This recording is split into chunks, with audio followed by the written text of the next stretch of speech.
A new season is underway as the UIM F1H2O World Championship begins its 37th year as the toughest, fastest, and fiercest racers on water lock horns for another season of thrills, spills, excitement, glory, and sometimes heartache as they set out in their quest for the most prestigious World Championship title in international powerboat racing. The year-long marathon will be contested around the globe as tens of thousands watch on to witness the intense spectacle that is F1H2O racing.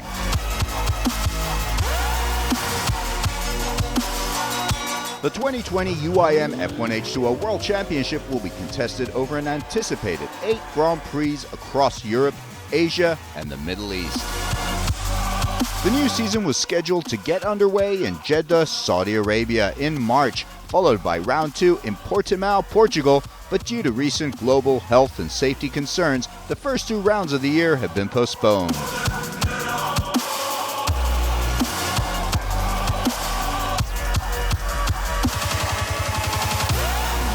After another Grand Prix scheduled in Europe with a venue yet to be announced, the tour would then head over to the Far East for 2 Grand Prix in China, including a return to Xiamen.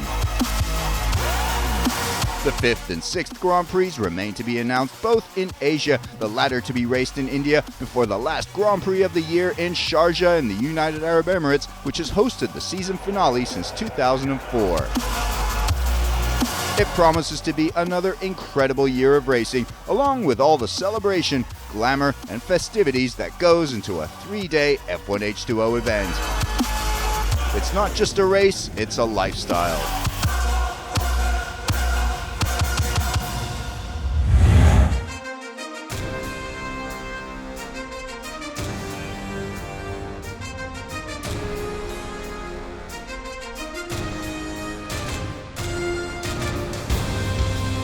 Nine teams and 18 drivers are ready to kick off their campaign for the UIM F1H2O World title in 2020 with extraordinary depth of talent and a bevy of former World and Grand Prix winners.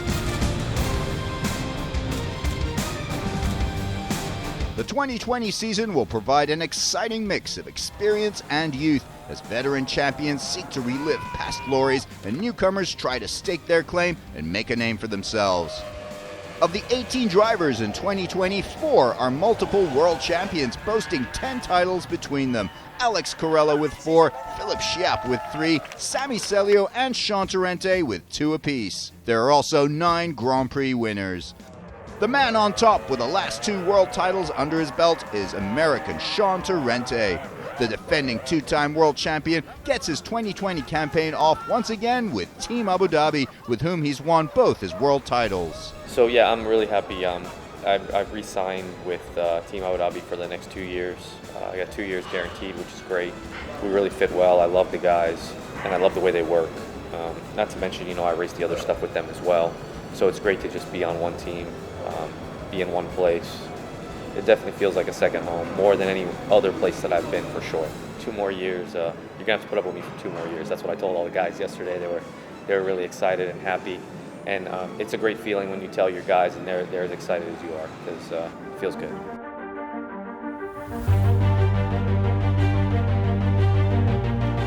This sport doesn't need to be just about high budget teams. I've been on both, and I've had success in both ways. And I think the fact that Jonas has been so competitive this year, he did have Emma Rabadi, which helped obviously, but we know what happened there. It's been great for the sport. I'd like to sit here and say everybody loves to watch us win all the time in Abu Dhabi, but we're self-aware enough to know that people get sick of it, and we get it, and I'm self-aware enough to know that 12 to 14 of the drivers over there are happy if I don't win, because it gives them they feel like they have a chance to win, and I get that. But I'm not going to apologize for it either. I've been in their position, and I've watched the other guy win consistently. We all have our issues. I lost 2 world championships to a champion that won 3 in a row. It still bothers me to this day. It's still the elephant in the room when people talk in the paddock. So it's definitely frustrating, but it's the way it is, right? That's the way it goes. If anyone knows about the hardships of F1 racing, it's Torrente, who strives to balance family and racing duties year-round, and who has had to overcome major hurdles and tragedy on his way to the top. competitiveness, it's a positive thing and a crutch I've had my whole life. It's just the way I was born. But as far as the actual racing part goes, my father raced in a small club in Miami when I was a kid. I was 9, 10 years old, at boat racing. And it was mini boats is what it was. It was like a 25, a 30, a 40, or a 50-horse engine. Those were the classes. He did really well. He ended up running that deal for a little while. And then he started to try to race nationally and had to get into a capsule, which is basically going from just what you're sitting in to what you see today where you're strapped in. This was kind of the time everything was switching. I was 12 or 13. And before that, I had run a bunch of boats, just testing them and just playing with them, nothing serious, and wasn't old enough yet. And he bought his first capsule boat and tried to race it, and he just couldn't get used to being strapped in. He just couldn't make the transition. And so one day he was trying to, he was testing. I said, well, Dad, let me make a couple, let me make a few laps. Let me try. He's like, all right, that's fine. So I strapped into the boat, and I was like 3 seconds a lap faster than he was in like 2 laps. I mean, it was insane. It was crazy. And he's like, well, okay, I guess I'm retired. And we lied about my age, and I started racing.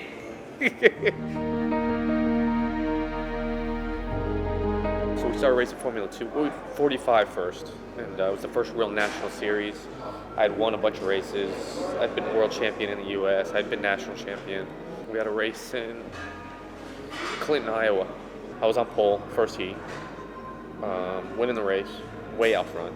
I was coming up, it was only like a 10 or 15 lap heat, and I was coming up to lap the fourth place boat at the time. And I was on the outside, just lapping them. It was a normal race. It was really low stress. It was a heat race. It wasn't a final, nothing crazy. And I'm watching him battle with the third place as I'm coming up to lap him, and I see him crossing the rooster tail at the end of the straight, which is a big no-no on a tunnel boat, especially if you're not really, if you don't have a lot of experience. If you're not really experienced, you don't want to do that. Well, he did it. And when he did it, it rode up the rooster tail and it came down. When it came down, it fell. And when it fell, it turned right. And when it turned right, it literally turned right, and I saw purple, and it was a crash. It was done. So he died that night. He broke every rib. Done. And at that moment, I think I was 16, 17. My father wanted me to quit. And I couldn't. So my grandfather got in the truck, drove all the way home. It was a 30-hour drive home. Went home, got our other boat, drove all the way back another 30-hour drive to Chicago to race the next weekend, and I raced. If you can't quit after something like that, it's hard to quit.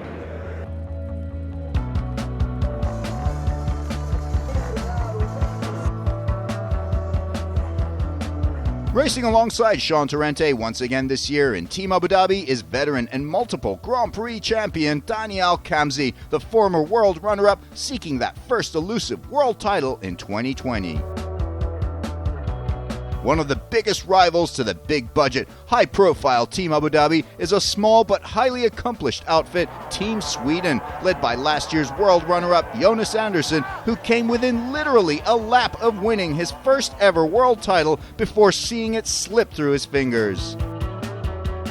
The Team Sweden principal and 7-time Grand Prix winner knows well the hardships of competing in a high-performance motorsport with limited resources. When I was young, I was racing motocross until I had too many broken bones, and then it was too much problem with my feet and my shoulders, so I have to do something, and I was only 25.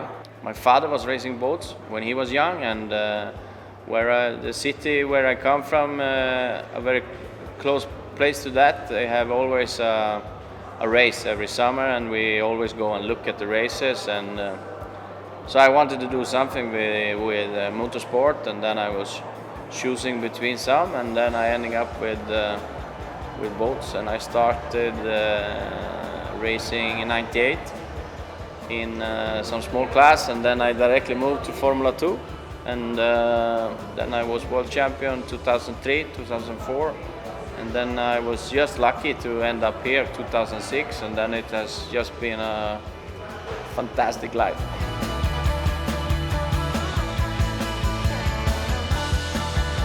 Yeah, I mean, our team is very small compared to the other ones, and for sure the budget is very limited. So I mean, the guys is with me. They are working almost for free, so it's just lucky for me that I have them. I am the only one who is only doing living on it and working with them is home, and the rest of the guys have normal jobs. And also my wife has a normal work, so it's tricky for us to get it together, but it's the only way we can find a new sponsor for next year. Otherwise, it's going to be a big problem. This year, Anderson welcomes a rookie to the team, 22-year-old driver Kalle Vipo from Forza, Finland, who will race the number 15 Team Sweden boat, replacing Eric Eden.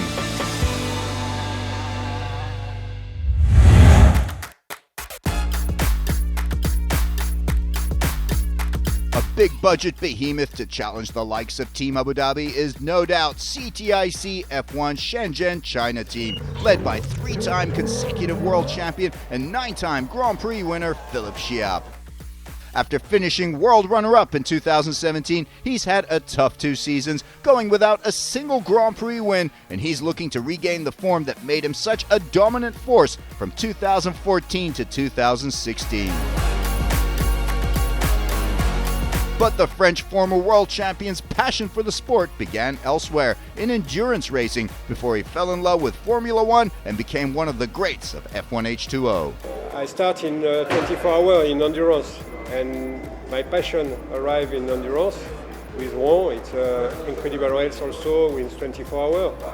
And after Rouen, I remember I go on the French Championship in Chalon-sur-Saône, and I see for the first time the crazy driver in Formula One in Chalon-sur-Saône, and I say, wow, Formula One is very, very fast, and I look for the solution to test, and a lot of people, the driver federation say, oh, you cannot drive in Formula One, it's too difficult to find a place, to find the level, to find boat, to find money, sponsor. I say, okay. What is the solution for find the possibility to? And the federation say you do go on the Formula S3000, and after you have you ask for the license on Formula One. If you want find a place, maybe you can test. And okay. I call Philippe de Certain 20 years before, and I say, hi Philippe, I'm Philippe, I race in endurance, I start in my career and I want to drive in Formula One, can you help me? He say no. I say okay, sorry. And I try again, and we make a deal. It's very lucky for endurance in Rouen, and he raced with me. And for thanks this race in endurance, he said, okay, come with me in Sharjah. And the story starts. I start in Formula One in close to 20 years in Sharjah.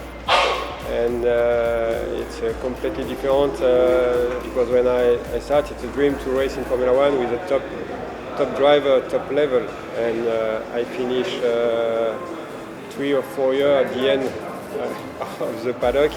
And during the race, it's 3 or 4 laps behind Capellini, behind Celio, behind Gilman. And for me, it's impossible to go on the top and finish on the top 3 or top 6. My dream is finish on the top 10.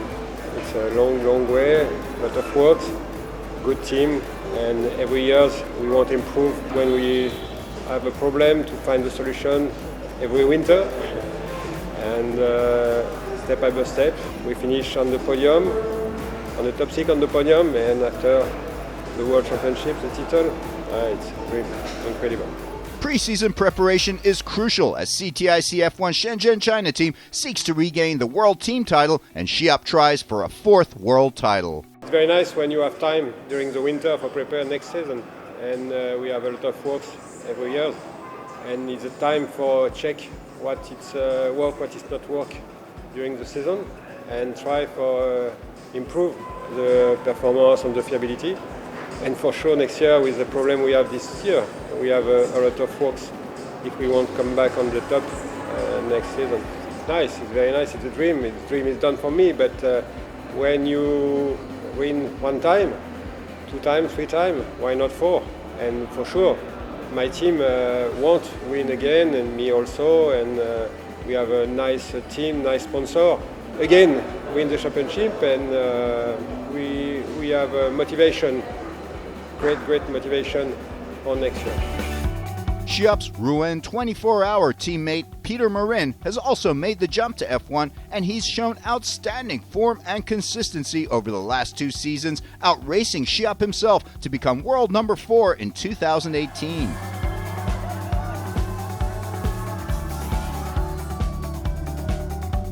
Another team with big expectations in the new season is the relatively recently formed Sharjah team, who had their maiden year on the F1H2O Tour in 2019 and are seeking to up the ante in 2020, with 2-time world champion Sami Celio leading the charge alongside his longtime teammate and fellow Finn, Philip Roms.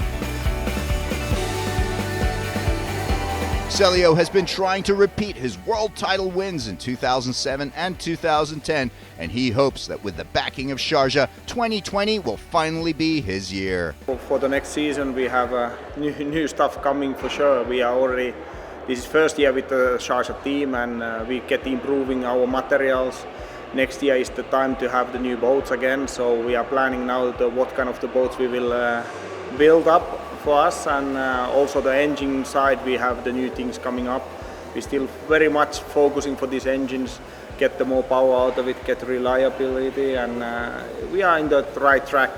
But unfortunately this season went so fast, so we couldn't be ready with all the parts and all the materials what we was aiming having already this year, but that has been postponed for the next season. So for to wait that the season will be starting. Now, step by step, we're getting closer. We have some new crew members, new staff in the team. The team is getting bigger and bigger and stronger all the time. So we just need a little bit more time. And next year, starting, we had all the time in our hands, so can't afford to wait that it will start. It's important for sure is the testing. You must have more time to do the testing, properly testing there. Test the engine, test the propeller, test the drivers, have the training for the drivers, especially when you have the new boats. Now we're lacking for that, so the setup also always building up in the races, and that's a little bit gambling. So you choose this prop or the other one when you don't know sure which would be fit better. When you have more testing done, you have more data, and especially now we have good data collector systems what just been launched for our team now, so we really get the data when we do the testing and the laps and whatever, so we can see what areas are not working, and we have been waiting for that system for more than a year, and now it's working, so it's big improvement for our team. Having raced on the Tour for more than 20 years, Celio has seen it all, experiencing triumphs and heartbreak, escaping big crashes, and having competed with names like Capellini, Gilman, Jones, Carella, Schiap, and Torrente. I have been born in the boat company, really. Actually, my father and mother was working in the boat company, and we actually living in the industry area at that time when I was born, so always been there. My father used to race with offshore in the national championships. He always built his own boats. Later on he moved for the circuit racing, and when I was the kid, I became 12. There was no junior class in Finland, so my father created this junior class, what my kid is now racing, the SJ10, the small boats. So I always make the joke about that. They never force me, but they never give me the option.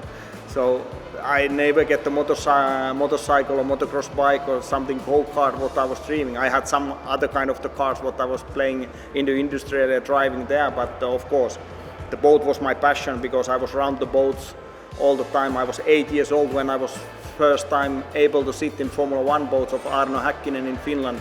They storaged that his Formula 1 boat in that time, and was amazing. I always dream about the race or test Formula 1 boat one day, and then step by step we go in bigger classes, and I was quite young age then I was already able to test Formula 1 and start racing with that, so it was amazing. And then you start to compete against the Guido and Scott Gilman, my childhood heroes, what I had posters, hundreds of posters in my room about those racing, and always reading the boat magazines and all the race boats and whatever was able to catch it, and those guys, and then in the end I beat them. So and became world champion in 2007 first time. So it has been a long journey and it has been giving a lot for me.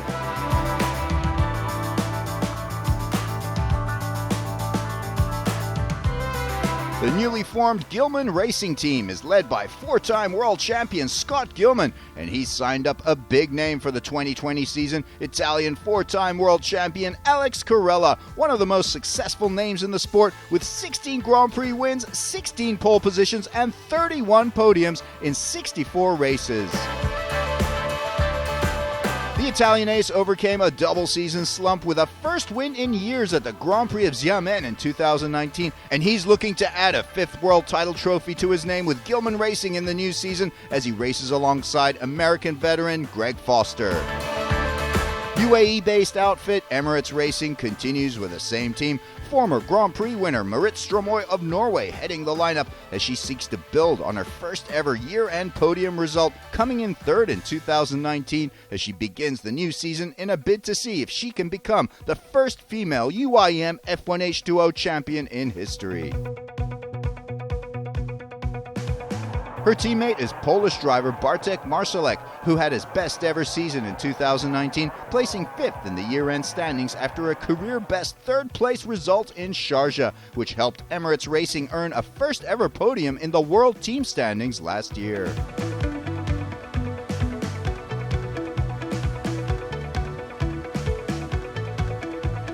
In the Portuguese-based F1 Atlantic team, it's once again 20-year veteran Duarte Benavente leading the charge, hoping to build on his consistent form through the past two seasons. He'll be racing alongside the up-and-coming young Italian Alberto Comparato, who made his debut last year as the youngest driver in the paddock, seeking to build on a promising first full season in 2019, where he finished 10th overall. Clay's performance is led by one of the most successful drivers on the tour, Italian Francesco Cantando, with 12 Grand Prix wins and 42 career podiums. The former world runner-up seeking to get back to his winning ways, knowing it's been a decade since his last race win. Cantando welcomes back Simone Bianca-Schuft of Germany, an accomplished racer in various categories including F4, F2, and the Rouen 24-hour, where she was a former runner-up.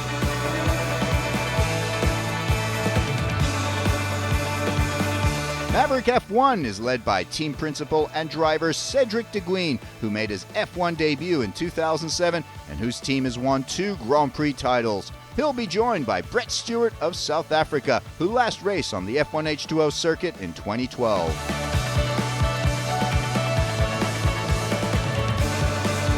It's expected to be another incredible year of racing in the UIM F1H2O World Powerboat Championship.